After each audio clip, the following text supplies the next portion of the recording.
Assalamualaikum warahmatullahi wabarakatuh. Perkenalkan saya Ibnu Imam Alayubi MPD dari Institut Darul Falah Bandung Barat, peserta PKDP 2006, Rombel 6A. Bismillahirrahmanirrahim. Assalamualaikum warahmatullahi wabarakatuh.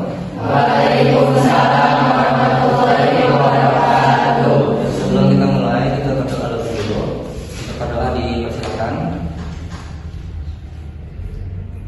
Berdoa selesai. Untuk teman-teman hari ini apa kabarnya? Alhamdulillah. Untuk hari ini kita awali dengan presensi. Untuk Ara hadir. Untuk Kia hadir. Oke, untuk rekan-rekan mahasiswa, hari ini kita akan mempelajari mengenai konsep dasar matematika, di mana mata kuliah ini pertemuan 15 kita membahas statistika dasar.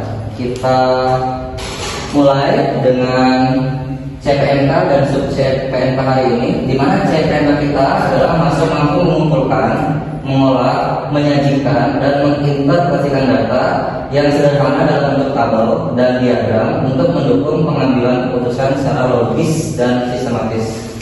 Untuk sub CPNK-nya adalah mahasiswa mampu mengumpulkan data, menyajikan data dalam bentuk tabel dan diagram sederhana, serta menginterpretasikan informasi itu yang terkandung di dalamnya secara tepat. Untuk materi kita, statistika dasar, di mana hal ini merupakan cabang matematika yang mempelajari cara mengumpulkan, mengolah, menyajikan, menganalisis, dan menginterpretasikan data untuk memperoleh informasi yang berguna dalam pengambilan keputusan. Dalam kehidupan sehari-hari maupun dunia pendidikan, data ini sering digunakan untuk menggambarkan suatu kondisi atau mengevaluasi hasil serta merencanakan tindakan yang tepat.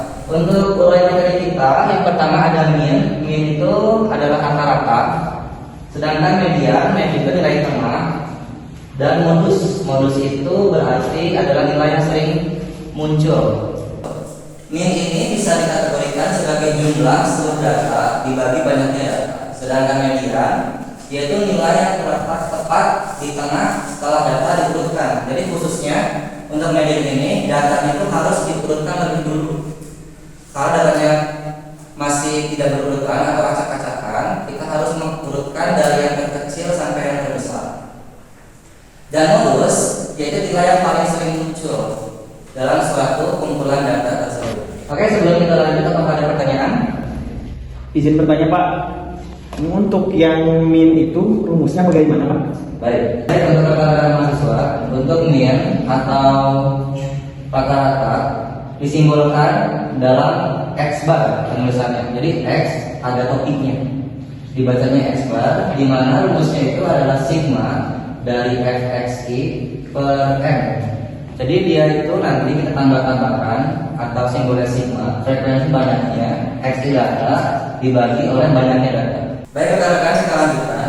Untuk materi kita hari ini, di sini pernahkah kalian mendengar berita yang menyebutkan rata-rata nilai ujian, rata-rata pendapatan masyarakat, atau hasil survei kepuasan pelanggan? Tahukah kalian bahwa balik informasi tersebut terdapat konsep statistik yang sangat sederhana, yaitu mean, median, dan modus. Sebagai seorang pendidik, kalian tidak hanya dituntut mampu menghitung nilai siswa, tapi juga mampu memahami makna data untuk mengambil keputusan yang tepat. Jadi hari ini kita akan belajar bagaimana sekumpulan angka itu dapat diubah menjadi informasi yang bermakna melalui konsep mean, median, modus. Sehingga mari kita buktikan bahwa matematika bukan hanya tentang angka, tapi tentang pemahaman atau memahami realitas melalui data statistik. Baik, untuk studi kasus hari ini, di mana ada seorang guru kelas 5 MI ingin mengetahui gambaran hasil belajar siswa pada mata pelajaran matematika. Setelah dilaksanakan evaluasi harian, guru itu memperoleh data nilai dari 10 siswa sebagai berikut. Berikut datanya. Baik, untuk pertama, teman-teman mahasiswa, yaitu mean, di mana datanya itu adalah 70, 75, 80 sampai dengan 80 ini kita tambah-tambahkan, kemudian kita bagi 10. Di mana hasil penjumlahannya adalah 805 dibagi 10 menjadi 80,5. Sehingga mean dari data pada studi kasus kita yang sebelumnya itu adalah 80,5. Selanjutnya adalah median. Median adalah nilai tengah, di mana data tersebut kita urutkan dulu dari yang paling terkecil ke yang terbesar. Berarti untuk data 10 ini tengah-tengahnya itu data kelima dan data keenam, yaitu di antara 80 yang ini dengan 80 yang ini, atau data kelima dan data keenam. Tengah-tengahnya itu di antara 80 dan 80, sehingga kita akan menjumlahkan lebih dulu, kemudian dibagi 2, dan jawabannya adalah 80 itu sendiri. Dan yang terakhir adalah modus. Modus itu adalah nilai yang paling sering muncul, dikarenakan data berikut ada 75 yang muncul 3 kali dan 80 yang muncul juga 3 kali, maka jawabannya adalah 75 dan 80. Baik, sebelum kita lanjutkan, apakah ada pertanyaan? Pak, saya izin bertanya. Bagaimana bila datanya itu genap? Kan kalau 10 itu genap, kalau misalkan datanya 7 atau 5 itu bagaimana? Baik, terima kasih untuk pertanyaannya, luar biasa. Di mana median ini ada 10 data, yaitu genap. Apabila dia misalnya ganjil, datanya ada 9, maka kita bisa menghitung 4 dari kiri ini dan 4 dari kanan, sehingga nilai tengah-tengahnya itu adalah 80. Jadi seperti itu. Hanya konteks genap apabila seperti tadi. Jadi kita perlu menjumlahkan data yang menjadi orientasi kita, yaitu data kelima dan data keenam. Mungkin demikian. Baik, untuk rekan-rekan mahasiswa, jadi untuk interpretasi dari data tersebut adalah hasil belajar siswa ini secara umum berada pada kategori baik dengan rata-rata nilai sebesar 80,5. Nilai tengahnya adalah 80 yang menunjukkan bahwa sebagian besar siswa memiliki kemampuan yang relatif merata di sekitaran nilai tersebut. Jadi nilai 80 itu mostly siswa itu berada pada kategori tersebut, kendati ada nilai yang lebih rendah atau lebih tinggi. Dan nilai yang paling banyak muncul diperoleh 75 dan 80, sehingga kedua nilai tersebut dapat dianggap sebagai representasi pencapaian mayoritas siswa. Jadi kebanyakan siswa atau mayor siswa itu berada atau mendapatkan nilai 75 dan 80. Dengan demikian, secara keseluruhan siswa telah menunjukkan hasil belajar yang cukup baik, meskipun guru tetap perlu memberikan perhatian kepada siswa yang memperoleh nilai lebih rendah agar dapat meningkatkan prestasi. Baik, untuk selanjutnya kita akan membagi dalam kelompok kecil. Kelompok kita bagi menjadi 4. Untuk kelompok 1, 2, 3, dan 4 bisa dipersilakan. Baik, untuk rekan-rekan selanjutnya bisa dilihat ada latihan untuk studi kasus yang sudah saya siapkan, dan berikut adalah breakout yang untuk rekan-rekan isi. Silakan ya.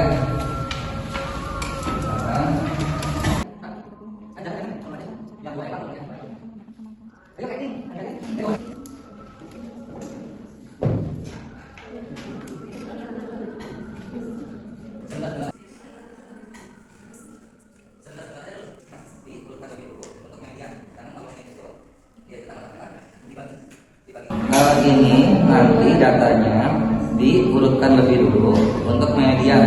Sedangkan kalau median itu dia itu tambah-tambahkan dibagi banyak data. Coba dihitung dulu berapa.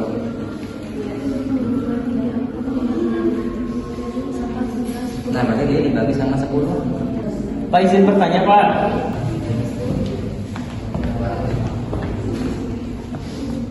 Pertanyaan apa tadi? Pak, ini interpretasi datanya seperti apa dan alasan yang mendukungnya bagaimana, Pak? Baik, untuk data tersebut setelah nanti kalian bisa menghitung nilai min, median, dan modusnya, itu bisa diinterpretasikan dalam bentuk paragraf bagaimana kesimpulan min, median, dan modusnya seperti yang diberikan sebelumnya. Mungkin demikian.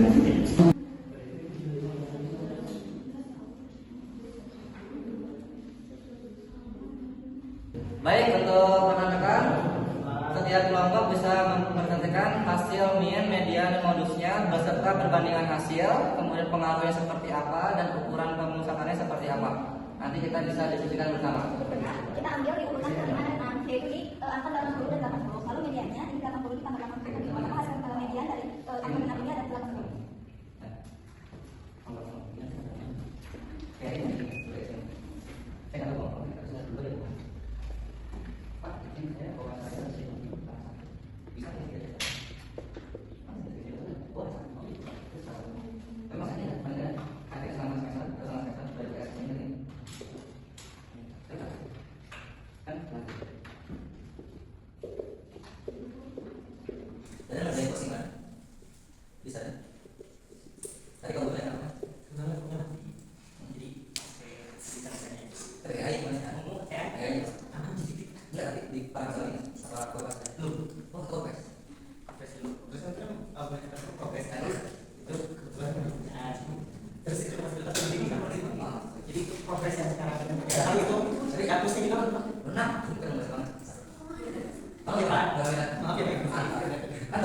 Belum. Makanya gimana? Puasnya? Enggak, belum. Ada yang Tapi nggak apa ya, namanya tanya ya di next semester ya. Pokoknya di akhir kan, bahasa di akhir di bagian ini. Kita katakan dulu. Lanjut, Manda. Manda yang bagus. Manda bagus Manda. Yang pas di sini ini mahal. Mahal apa ini ya?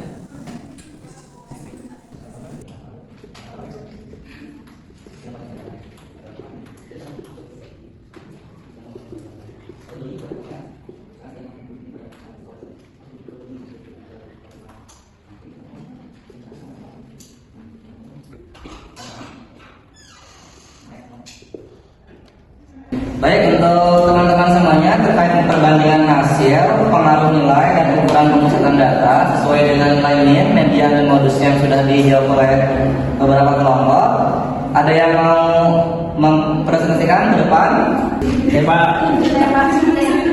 Jadi perbandingan hasil ukuran pemusatan hasil dan hasil itu 6,5 dan median itu 80, kalau modusnya itu 80 dan 85. Jadi terlihat bahwa nilai itu 76,5 lebih rendah dibandingkan median dan modus. Hal ini terjadi karena adanya nilai 30 yang sangat jauh dari nilai-nilai lainnya.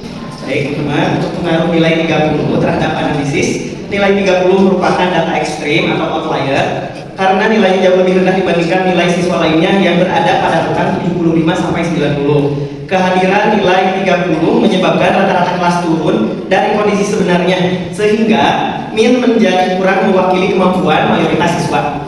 Nah, sebaliknya median dan modus tidak banyak terpengaruh oleh nilai ekstrim tersebut. Oleh karena itu, kedua ukuran ini masih mampu menggambarkan kecenderungan data secara lebih akurat. Baik teman-teman, pada kasus ini median merupakan ukuran pemutusan yang paling tepat digunakan untuk menggambarkan kemampuan siswa. Karena median tidak dipengaruhi oleh nilai ekstrim atau outliers. Nilai median yaitu 80 lebih mencerminkan kemampuan mayoritas siswa yang berada pada rentang 75 sampai dengan 90. Jika menggunakan min 76,5, guru dapat memperoleh gambaran yang kurang tepat karena rata-rata nilai menjadi turun akibat satu nilai yang rendah.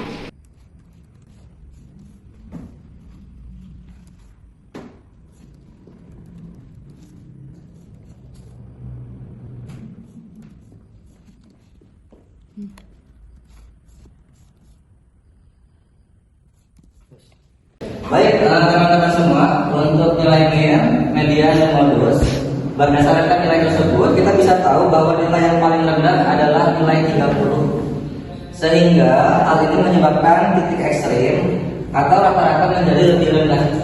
Sehingga lebih baik kita itu menggunakan gambaran yang lebih akurat menggunakan median secara umum. Baik, kita berikan apresiasi ke seluruh kelompok.